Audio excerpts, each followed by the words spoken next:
నమస్కారం. ఈ రోజు నుండి గ్రామ పంచాయతీ ఎన్నికలకు సంబంధించి నామినేషన్ల ప్రక్రియ ప్రారంభమైంది. మొదటి దశకు సంబంధించి 11వ తారీఖు నాడు జరిగే ఎన్నికలకు, రెండవ దశ 14వ తారీఖు నాడు జరుగుతుంది, మూడవ దశ 17 నాడు జరుగుతోంది. ఈ సందర్భంగా తెలంగాణ ప్రభుత్వము స్థానిక సంస్థల ఎన్నికలకు సంబంధించి గతంలో ఇచ్చిన మాట ప్రకారంగా 42% రిజర్వేషన్లకు పోతామనే మాట ఇప్పటికీ కట్టుబడి ఉన్నామనేటువంటి మాటని ఈ సందర్భంగా మనవి చేస్తూ ఉన్నాను.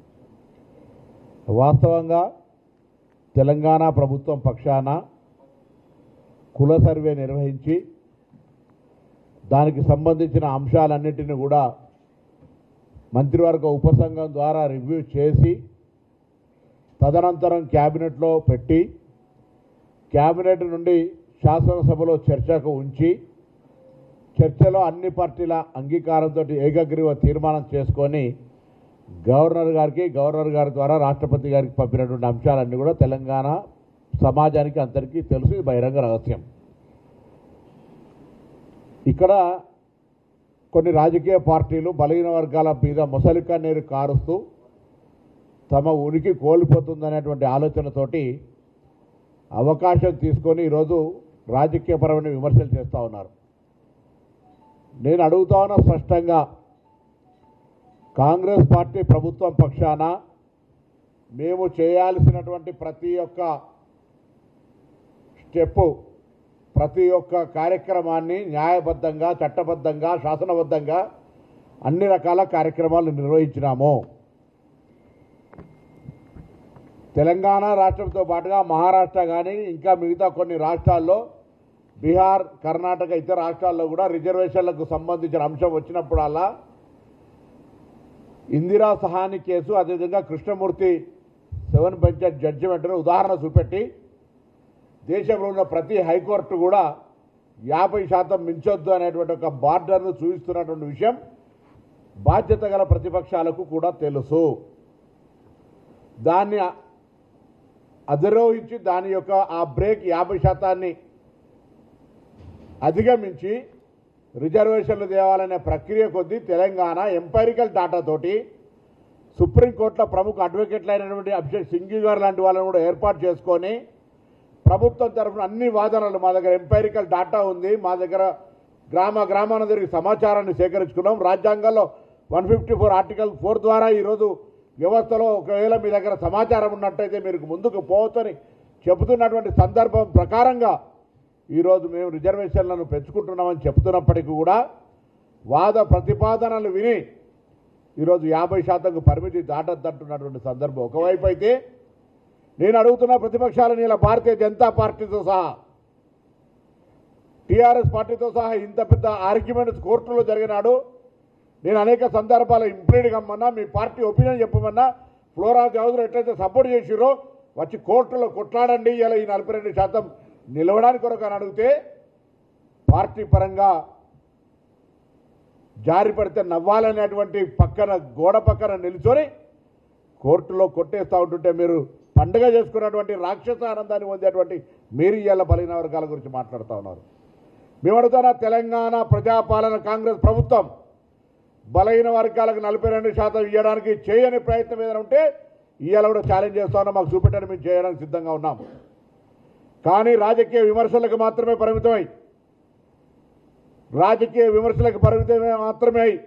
కోర్టు తీర్పులు 50% అధిగమించద్దని చెప్తున్నటువంటి సందర్భాన్ని దృష్టిలో పెట్టుకొని కూడా ఇవాళ వ్యవహారం నడుస్తూ ఉంటుంటే తప్పనిసరి పరిస్థితులలో ప్రభుత్వానికి సంబంధించి స్థానిక సంస్థలు 3 రకాలు, అవన్నీ కూడా పక్కన పెట్టి గ్రామ పంచాయతీలు పార్టీల పరంగా జరిగిన ఎన్నికలు, గ్రామ పంచాయతీ వ్యవస్థ ఉంటే ఇలా గ్రామ పంచాయతీల వ్యవస్థ లేకపోవడం కారణంగా ఇలా మాట్లాడుతున్న బీజేపీ టీఆర్ఎస్లు రండి, కేంద్ర ప్రభుత్వం నుంచి 2800 కోట్ల రూపాయలు రావాలి, వాటి కొరకు నిధులు ఇప్పించాడు ఒక ప్రయత్నం జరిగేటువంటి విధంగా జరగాలి. కానీ అది జరగకుండా ఎంతసేపు కాంగ్రెస్ పార్టీని బ్లేమ్ చేసే ప్రయత్నం చేస్తూ ఉన్నారు.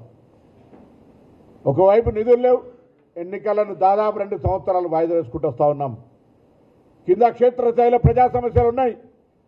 అందుకే ఎంపీటీసీ జడ్పీటీసీ ఎన్నికలు 42% తోటి పోవాలి. కోర్టులో ఇంకా వాదనలు నిలిపియాలి. ఇంకా చట్టపరంగా, న్యాయపరంగా, శాస్త్రపరంగా శాసనసభ ద్వారా మా యొక్క పోరాటం కొనసాగుతుందని ఆలోచనతో పోతూ స్థానిక సంస్థలకు సంబంధించినటువంటి విషయాల్లో ఎన్నికలకు పోతుంటే సర్పంచ్లకు ఇలా మాట్లాడుతున్నారు. అసలు వీళ్ళకి చరిత్ర తెలుసా? వాళ్ళ పార్టీలో సామాజిక న్యాయం ఇవ్వాల president, working president, CLP leader ఒకటే కుటుంబం. భారతీయ జనతా పార్టీ సామాజిక న్యాయం మా అభ్యర్థి ముఖ్యమంత్రి బీసీల అభ్యర్థి చెప్పుకుంటారు. ఫ్లోర్ లీడర్ ఎవరున్నారు, పార్టీ అధ్యక్షుడు ఎవరు ఇచ్చారు? ఇంత పెద్ద ఆర్గ్యుమెంట్ జరుగుతుంటే మీకు మాట్లాడే నైతికత హక్కెక్కడిది? మీరు సామాజిక న్యాయం గురించి మాట్లాడేటువంటి పరిస్థితి ఉందా? ఇలా సామాజిక న్యాయానికి కాంగ్రెస్ ఛాంపియన్ ముఖ్యమంత్రి ఒక వర్గం అయితే ప్రదేశ్ కాంగ్రెస్ అధ్యక్షుడు ఒక వర్గం, ఉప ముఖ్యమంత్రి ఇంకొక వర్గం ఆలోచన చేయాల్సిన అవసరం ఉంది. ఇలా జాతీయ స్థాయిలో 27% రిజర్వేషన్, కేంద్ర సంస్థల్లో IIIT అటువంటి అనేకమైన సంస్థల్లో రిజర్వేషన్లు కల్పించిన ఘనత మా నాయకురాలు సోనియా గాంధీ గారు. చరిత్ర మరవకండి. ఆనాడు తెలంగాణ మొత్తం దేశంలో బలైన వర్గాల ఎంపీలను నాయకత్వం వచ్చి హనుమంతరావు గారు మా పార్టీ నాయకత్వం దృష్టికి తీసుకొస్తే కోర్టు వ్యతిరేకించిన అర్జున్ సింగ్ గారు తదితర ఆనాటి నాయకత్వం ఇలా 27% రిజర్వేషన్ ఇచ్చిన అంశాన్ని మరవద్దనే మాట చెప్తా ఉన్నాం. కేంద్రంలో బీసీ పార్లమెంటరీ కమిటీ ఏర్పాటు చేసిందని బీసీ పార్లమెంటరీ కమిటీ మెంబర్గా పనిచేసినాం. ఇలా నేను అడుగుతా ఉన్న బలహీన వర్గాల కొరకు బీఆర్ఎస్ పార్టీ, బీజేపీ పార్టీ చేసిందేందో చెప్పండి. ఇంతకంటే 42% అమలు జరగడానికి గల అవకాశాలు ఏమున్నా చెప్పమని కోరుతా ఉన్నా. మేము వినడానికి సిద్ధంగా ఉన్నాం. నేను మా ప్రభుత్వాన్ని ఒప్పించే బాధ్యత మాది. బలహీన వర్గాల మంత్రులుగా నాది, కొండా సురేఖక్క గారు, వాకిటి శ్రీగారి గారితో పాటుగా మా పార్టీ మా ప్రభుత్వాన్ని ఒప్పించి మెప్పించి తీసుకుపోగలుగుతాం. మార్గం చూపెట్టండి. మేము ప్రభుత్వంలో ఉన్నాం. అన్ని మార్గాలను చట్టం ద్వారా, శాసనం ద్వారా, శాసనసభల ద్వారా, ప్రజాస్వామిక వేదికల ద్వారా, ప్రజల యొక్క లెక్కల ద్వారా అన్ని రకాల మా ప్రయత్నాన్ని కొనసాగించడము. అధికారం కేంద్రంలో ఉంది. ఈడబ్ల్యూఎస్ తెచ్చినాడు కోర్టు అడ్డం వల్లే. ఈడబ్ల్యూఎస్ తెచ్చినాడు పార్లమెంటు ఆమోదం జరిగింది. ఇవాళ ఈ అంశం వచ్చేటప్పటికు నాకైతే కనీసం అందాజు కూడా అందుతలేదు. భారతీయ జనతా పార్టీ అఖిల భారత బీసీసీల అధ్యక్షుడు లక్ష్మణ్ గారు ముసలి కన్నీరు గారుతున్నారు. మీకు నిజంగా చిత్తశుద్ధి, మీ డిఎన్ఏల బీజేపీ రక్తమైతే తెలంగాణ నుంచి వచ్చిన బిల్లులను ఆ షెడ్యూల్ 9లో కానీ లేదా పార్లమెంటు ద్వారా 50% ఓవర్ కావడానికి అధిగమించడానికి అనుమతించే విధంగా చూడండి. రాష్ట్రపతి గారితో ఆమోదింపజేయించండి. అది చేత కాదు. బండి సంజయ్ గారు, అరవింద్ కుమార్ గారు, ఈటల రాజేందర్ గారు, కృష్ణయ్య గారు కూడా మాట్లాడుతున్నారు. For BC, yes you're for BC. మీరైతే చట్టసభలో కూడా అడుగుతూ ఉన్నారు. అటువంటి సందర్భంలో తెలంగాణ ప్రజాపాలన ప్రభుత్వం 42% కొరకు తీసుకున్నటువంటి అంశం మీద మీ ప్రయత్నాన్ని చేసే ప్రయత్నం చేయండి. అవన్నీ ఏం చేయకుండా ఊరికేనే బట్టగాల్చి మీద వారేసి చేస్తే దయచేసి ప్రజలు కూడా ఆలోచన చేయాలి. ఇది గ్రామ పంచాయతీ ఎన్నికలు. ఇది గ్రామ పంచాయతీ ఎన్నికల్లో వ్యక్తి ఆధారితంగా ఎన్నికలు జరుగుతాయి. వాస్తవంగా ఇళ్ళకి గెలిచి పార్టీల పరంగా సంబంధించినటువంటి అంశం ప్రస్తావించడం రాదు. వాళ్ళు సానుభూతి పరులు ఉంటారు. తప్పకుండా గతంలో ఉన్న లెక్కలు తీసుకుంటే కూడా 50% పైనే బలహీన వర్గాలు గెలిచారు. ఈసారి ఇంకా ఇంత పెద్ద ఉద్యతమైనటువంటి ఉధృత ఉంది కాబట్టి ఇంకా ఎక్కువ శాతం రావాలని కోరుకుంటా ఉన్నాం. ప్రజలు ఆ విధంగా ఐక్యంగా బలహీన వర్గాల ప్రజలను గెలిపించుకునేటువంటి ప్రయత్నం జరగాలని కోరుకుంటాం. కానీ రాజకీయంగా ఇలా టికెట్లు లేవు, ఇవన్నీ ఏమి ఉండదు. కానీ భవిష్యత్తులో జరిగేటువంటి దానికి సంబంధించి ఇంకా చట్టపరంగా శాసనసభ ప్రకారంగా చేయాల్సిన అంశాలకు సంబంధించి కేంద్ర ప్రభుత్వం ఒత్తిడి తేవడానికి సంబంధించి అన్ని రకాలుగా కాంగ్రెస్ పార్టీ నాయకత్వం, తెలంగాణ ప్రజాపాలన ప్రభుత్వం కట్టుబడి ఉంది. మేము రిజర్వేషన్ల పక్షపాత పార్టీ మాది. సామాజిక న్యాయానికి ఛాంపియన్ కాంగ్రెస్ పార్టీ. ఎప్పుడైనా ఏదైనా సామాజిక న్యాయం కొద్దో గొప్ప అటు జరిగితే కూడా మాట్లాడి ప్రజాస్వామికంగా అడిగి నిలదీయగలిగేటువంటి వేదిక కాంగ్రెస్లో ఉంది. మీ పార్టీలో ఉందా అని అడుగుతా ఉన్నా. ముఖ్యంగా Bharatiya Janata party feudalistic mindset ఉన్న పార్టీగా బండి సంజయ్ బీజేపీ అధ్యక్షులు తొలగించినారు. ముఖ్యమంత్రి బీసీ అభ్యర్థి పెట్టి ఫ్లోర్ లీడర్ని చేసినారు. పార్టీ అధ్యక్షులు ఇంత పెద్ద ఇష్యూలు జరిగేటప్పుడు కూడా ఒక బలహీన వర్గాల వ్యతిరేకి మండల కమిషన్లో నవ సంఘర్షణ సమితి పేరు మీద రిజర్వేషన్లు వ్యతిరేకించినటువంటి వ్యక్తిని ఇలా అధ్యక్షుని చేసినారు. ఆనాడు సంగ్రామ పరిషత్ మూవ్మెంట్ జరుగుతుంటే ఇలా మీరు మాట్లాడితే ఎట్లా? బీఆర్ఎస్ పార్టీ సర్వేలో కూడా పాల్గొనలే. President, working president, CLP leader వాళ్ళు సామాజిక న్యాయం గురించి మాట్లాడితే ఎట్లా? అందుకే ప్రజలకు, ముఖ్యంగా బలహీన వర్గాల నాయకత్వానికి కాంగ్రెస్ పార్టీ సామాజిక న్యాయానికి ఛాంపియన్. బలహీన వర్గాలకు సంబంధించిన అంశాల మీద కట్టుబడి ఉన్నాం. అదే సమయంలో మా పార్టీ నాయకత్వాన్ని కూడా మేము కోరుతా ఉన్నాం. స్థానిక సంస్థల ఎన్నికల్లో 42% కాక ప్రతిపక్షాలు లేవనెత్తుతున్న అంశాలు మా పార్టీలో తొందరగా నిర్ణయం తీసుకోమని మేము కూడా అడుగుతా ఉన్నాం. అది సప్లైన్ కావచ్చు, లేకపోతే ఇతరత్ర ఉద్యోగ, విద్య, ఇతరత్ర అనేక అంశాల్లో కామారెడ్డి డిక్లరేషన్ ప్రకారంగా మేము కూడా మా పార్టీలో బరాబర్ గొంతెత్తి మా అమలు జరగాలని కోరుతాం. కోరేటువంటి హక్కు, స్వేచ్ఛ మా దగ్గర ఉంది. మీ దగ్గర ఉందా అని అడుగుతా ఉన్నాం. ఇలా కాంగ్రెస్ పార్టీ సోషల్ జస్టిస్కు ఛాంపియన్ అని మనం చెప్తా ఉన్నాం. ఈ దేశంలో ఏకైక మగాడు రాహుల్ గాంధీ 50% క్యాప్ ఎత్తాలనే మాట మాట్లాడుతూ ఉన్నాడు. రాజ్యాంగాన్ని మారుస్తామని చెప్తా ఉన్నాడు. అటువంటిప్పుడు ప్రజలు ఆలోచన చేయమని చెప్పి మేము వాస్తవంగా రాష్ట్రంలో ఎన్నికలు పెట్టినాడు. కేంద్ర రాష్ట్రాల అధికారంలోకి వస్తాయనుకున్నాం. రాకపోయినా రాష్ట్రంలో మా ప్రయత్నం చేస్తూ ఉన్నాం. ఇవాళ మా ప్రభుత్వం ఉంటే 1 గంట పనిది.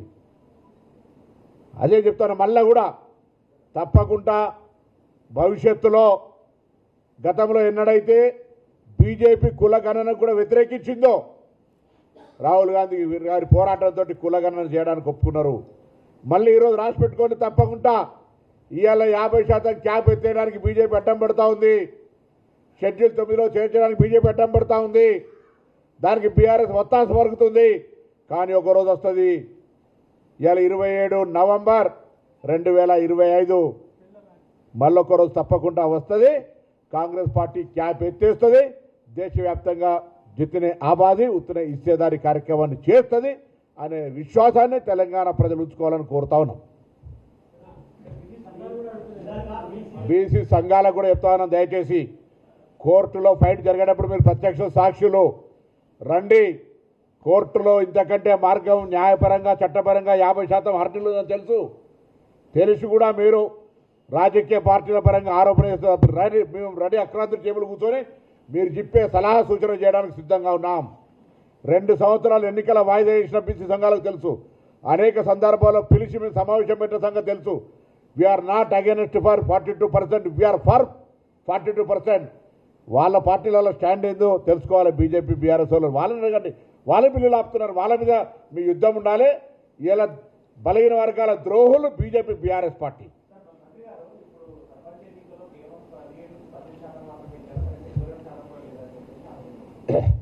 శాతాలకు సంబంధించిన అంశంకు సంబంధించి పంచాయతీరాజ్ ప్రిన్సిపల్ సెక్రటరీ గారు, పంచాయతీరాజ్ కమిషనరు, డెడికేషన్ కమిషన్ వాళ్ళు రిప్లై ఇస్తారు అధికారికంగా. అంత డెప్త్ లెక్కలకు సంబంధించి వాళ్ళు ఏ విధంగా, ఎక్కడ, ఎందుకు, ఎట్లా జరుగుతుందో బరాబర్ చెప్తారు ప్రభుత్వం తరఫున వివరణ. ఇక్కడ రాజకీయపరమైన అంశాలకు సంబంధించిన అంశం వస్తూ ఉంది. రాజకీయ పరాలకు సంబంధించి మా పార్టీ, మా ప్రభుత్వం జరుగుతున్నటువంటి ప్రక్రియ చెప్తా ఉన్నాం. మేము ఇలా బలహీన వర్గాలు పెద్దలందరూ కూడా, నేను వాళ్ళ ఆకాంక్షలకు వ్యతిరేకం కాదు. మేము ఆ ఆకాంక్షల్లో భాగస్వాములమే.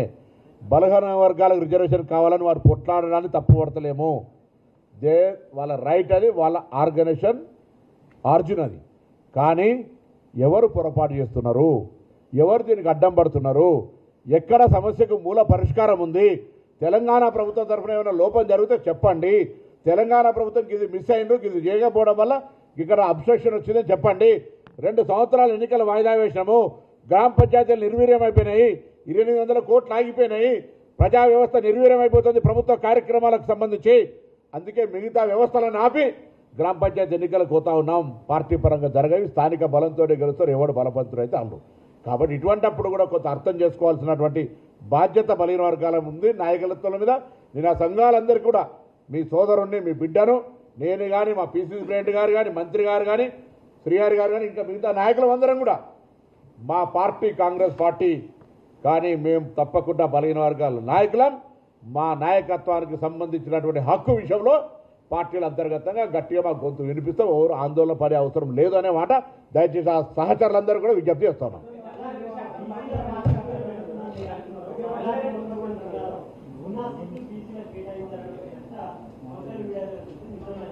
10 జిల్లాల్లో దాదాపుగా 7 జిల్లాల్లో 10% కంటే తక్కువగా బీసీలకు సర్పంచుల అవకాశం. రాజ్యాంగంలో ఎస్టీలకు ఎస్సీలకు జనాభా ప్రాతిపదికన రిజర్వేషన్లు ఇవ్వాలనే అంశం నాతో పాటు మీతో పాటు బీజేపీ బీఆర్ఎస్ కూడా తెలిసిందని అనుకుంటున్నా. తెలియకపోతే వాళ్ళు వాళ్ళ పార్టీలో ఉన్న లీగల్ సెల్ వాళ్ళని కొద్దిగా ఎడ్యుకేట్ చేయాలి. 2, షెడ్యూల్డ్ ఏరియాలలో కంప్లీట్గా 100% ఎస్టీలకు రిజర్వేషన్ ఉన్నటువంటి కారణంగా నెంబర్ డిఫరెన్స్ వస్తుంది. అది కూడా ఆ లోక జ్ఞానం వాళ్ళ కనీసం బుద్ధి జ్ఞానం ఉండాలి. అవి కూడా లేకుండా ఓన్లీ పొలిటికల్గా నేను అంటున్నా సర్వేలో కూడా పాల్గొన్నోడు మాట్లాడితే ఏమర్థం ఉంది? నువ్వు బీసీ ముఖ్యమంత్రి అని బీసీ సిఎల్పి లీడర్ ఇయ్యింది, బీసీ పార్టీ అధ్యక్షుడు ఇయర్ నీకు మాట్లాడే హక్కు ఎక్కడిది? మాట్లాడితే నేను మాట్లాడాలి కాంగ్రెస్ పార్టీని. నేను ప్రయత్నం చేసినా నా ప్రయత్నంలో లోపం ఏమైనా ఉంటే చెప్పమని అడుగుతున్నా. అధికారంలో ఫైల్ పెండింగ్ ఇవ్వాల్సిన కేంద్ర ప్రభుత్వం ఉన్నది, ఫైల్ నీ దగ్గర పెట్టుకొని నన్ను అడుగుతున్నావు ఎందుకు? కొద్ది రోజులు మైనార్టీల పేరు మీద వీళ్ళు ముస్లింలకు ఇతర రిజర్వేషన్ లాపిన బిల్లు చట్టం జీవో నెంబర్ 9 తెచ్చిన పర్ఫెక్ట్ తెచ్చినామని చెప్పిన రామచంద్రరావు ఇక్కడ వేయండు. కోర్టులో నేను అడిగిన అనేక మీ ముందట ఇదే కాంతిభవన్లో ప్రెస్ కాన్ఫరెన్స్ ప్రభుత్వం తరఫున పార్టీ తరఫున అయ్యా న్యాయస్థానానికి వస్తుంది కేసు, ఎవరో కొంతమంది ఫండమెంటల్ రైట్ రాజ్యాంగంలో ఎక్కడో హక్కులు ఉల్లంఘన జరగకుండా మన హక్కులను ఉల్లంఘన చేయడానికి కోర్టు కేసులు ఇస్తా ఉన్నారు, రండి ఆర్గ్యుమెంట్ చేయమంటే ఎక్కడ ఉన్నారు మీరంతా? మీకు మాట్లాడే రైట్ ఎక్కడిది?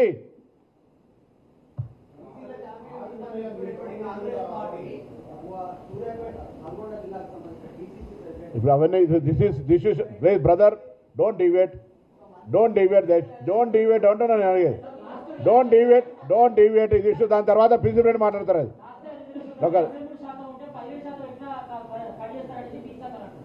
అది 17% 23% సంబంధించిన లెక్క ఇంతకుముందు చెప్పారు, ప్రిన్సిపల్ సెక్రటరీ గారు చెప్తారు. అది రాంగ్ లెక్కలు తీసి బయట పబ్లిక్ పర్సెప్షన్ క్రియేట్ చేస్తే అధికారికంగా అఫీషియల్ రాజముద్రతో చెప్తారు. వాళ్ళు మీకు చెప్తారు.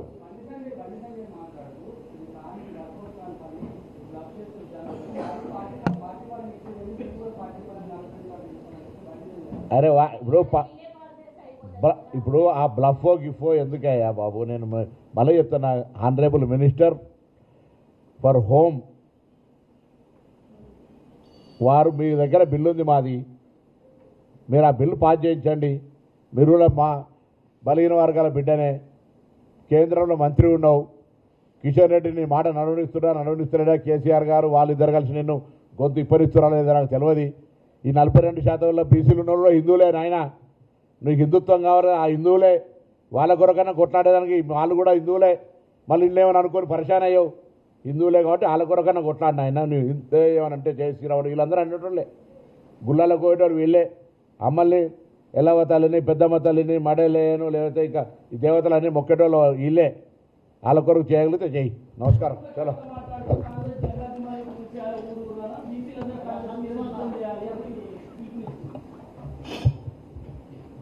ఒక రైతు వ్యవసాయం చేసినాక పంట పండించుకొని బండ్లు ఎక్కించుకొని పోతుంటే ధాన్యాన్ని బండి కింద ఉన్న ఒక జంతువు ఈ పంట అంతా నేనే వండించని విర్రవీగిందట. ఆనాడు మేము రిజర్వేషన్లు ప్రశ్నించినాడు మాకంటే ప్రెస్ కాన్ఫరెన్స్ చేయకంటే ముందే ఒక పెద్ద ప్రెస్ నోట్ రిలీజ్ చేసి ఇవాళ విఫలమైతే నన్ను తిరుగుతావు, నీకెక్కడ జ్ఞానము?